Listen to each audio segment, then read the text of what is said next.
राधे राधे दोस्तों। एक बार गणेश जी ने पृथ्वी के सभी इंसानों की परीक्षा लेने का विचार किया। वे अपना रूप बदलकर पृथ्वी पर इधर उधर घूमने लगे। उन्होंने एक बालक का रूप बना लिया। एक हाथ में एक चम्मच में दूध ले लिया और दूसरे हाथ में एक चुटकी चावल लिए और गली गली घूमने लगे। साथ ही साथ आवाज़ लगाते रहे, कोई मेरे लिए खीर बना दे, कोई मेरे लिए खीर बना दे। यह देखकर गली के कुछ लोग उन पर हंस रहे थे। एक आदमी हंसते हुए बोला, अरे एक चुटकी चावल और एक चम्मच दूध से खीर बनेगी? पागल हो गया यह बालक। पर गणेश जी ने यह सुना और हल्के से मुस्कुरा दिए और आगे बढ़ गए। वह लगातार एक गांव के बाद एक गांव दूसरी गलियों में इसी तरह चक्कर लगाते हुए पुकारते रहे, पर कोई खीर बनाने के लिए तैयार नहीं था। सुबह से शाम हो गई। गणेश जी ने गली गली लगातार घूमते रहे। तभी एक बुढ़िया माई शाम के वक्त अपनी झोपड़ी के बाहर बैठी हुई थी। गणेश जी से बोली, लाओ मैं तुम्हारी खीर बनाऊंगी। वो बोले, कोई मेरी खीर बना दे, कोई मेरी खीर बना दे। लेकिन वो बुढ़िया कोई कोमल हृदय वाली स्त्री थी। वह बोली, बेटा मैं तेरी खीर बना देती हूँ, अंदर आ जाओ। तो गणेश जी ने कहा, मैं अपने घर में से दूध और चावल रखने के लिए बर्तन ले आओ। तब बुढ़िया बोली, अपनी रसोई घर से 2 छोटी कटोरी लेकर आती हूँ।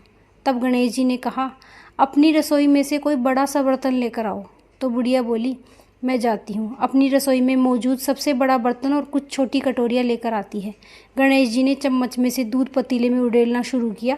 तब बुढ़िया आश्चर्य की तरह देखने लगी और उसने देखा कि दूध से पूरा पतीला भर गया और बर्तन झोपड़ी से बाहर लाती गई और पतीला भरता गया। गणेश जी को दूध भरते चले गए। इस तरह से घर के सारे ही बर्तन दूध से लबालब भर गए और बच्चे बाल रूप गणेश जी ने चावल भर दिए। गणेश भगवान ने बुढ़िया से कहा, मैं स्नान करके आता हूँ, तब तक तुम खीर बना लो। मैं स्नान करके जब वापस आऊँगा तब खीर खाऊँगा। तो बुढ़िया बोली, पर बेटा मैं इतनी सारी खीर का क्या करूँगी? यह सब तो बर्बाद हो जाएगी।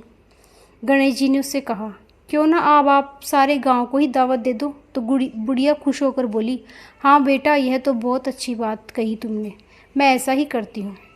बुढ़िया ने बड़े ही प्यार से मन लगाकर खीर बनाई। खीर बनाकर खीर की खुशबू चारों दिशाओं में फैल गई। खीर बनाने के बाद वह हर घर में जाकर खीर खाने का न्योता देने लगी। कुछ लोग उस पर हंस रहे थे, वहीं कुछ लोग सोच में थे कि कैसे एक गरीब औरत जो कि भीख मांग कर खाती है, आज वह पूरे गांव को नहीं न्योता दे रही है। तभी एक औरत उससे बुढ़िया से कहती है, बुढ़िया तेरे घर में खाने को दाना नहीं है और यह सारे गांव को खीर खाने की दावत दे रही है।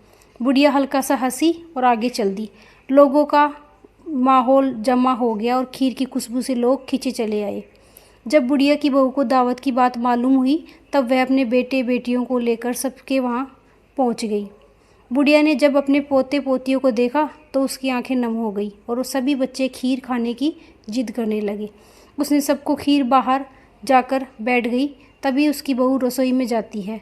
उसने खीर से भरे पतीले को जब देखा तो उसके मुंह में पानी आ गया और वह खुद को रोक नहीं पाई और वह रसोई के किनारे ही बैठ गई। उसने एक कटोरी में खीर निकाली और दरवाजे के पीछे बैठकर खाने की तैयारी करने लगी और बोली, गणेश जी भगवान भोग लगाना। इसी बीच एक छींटा गिर गया और गणपति जी को भोग लग गया और वह प्रसन्न हो गए। बुढ़िया ने देखा बालक वापस आ गया। बुढ़िया ने उससे कहा, बेटा आ बेटा तेरी खीर तैयार है, भोग लगा ले। वो बोला, भोग तो लग चुका है, मेरा पेट तो पूरी तरह से भर गया है, मैं तो तृप्त हो गया हूँ। मैं तेरी बहू ने मेरा नाम लेकर बोला कि ये गणेश जी भगवान भोग लगाओ। ऐसा कहकर मुझे भोग लगाया। अब तू भी खा ले, अपने परिवार और गांव वालों को भी खिला दे। ऐसा कहकर सबका पेट भर गया। उसके बाद भी यह बच गया खाना। इस बच्ची खीर का मैं क्या करूँगी? बची हुई खीर को आप अपने चारों कोनों में रख दो। ऐसा कहकर गणेश जी अंतर ध्यान हो गए। जब सारा गांव ही भरकर खा चुका है तो इतनी सारी खीर बच गई। तो बुढ़िया ने खीर से भरे बर्तन को अपने घर के चारों कोनों में रख दिया। सुबह से शाम हो गई।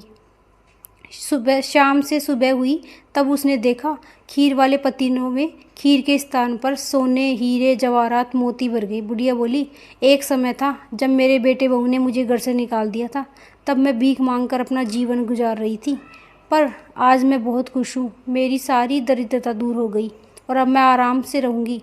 मेरे तो सारे कष्ट दूर हो गए।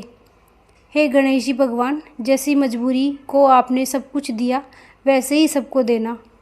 सभी कहानी सुनने वाले को देना, उनके परिवार वालों को देना। जय गणेश जी महाराज की।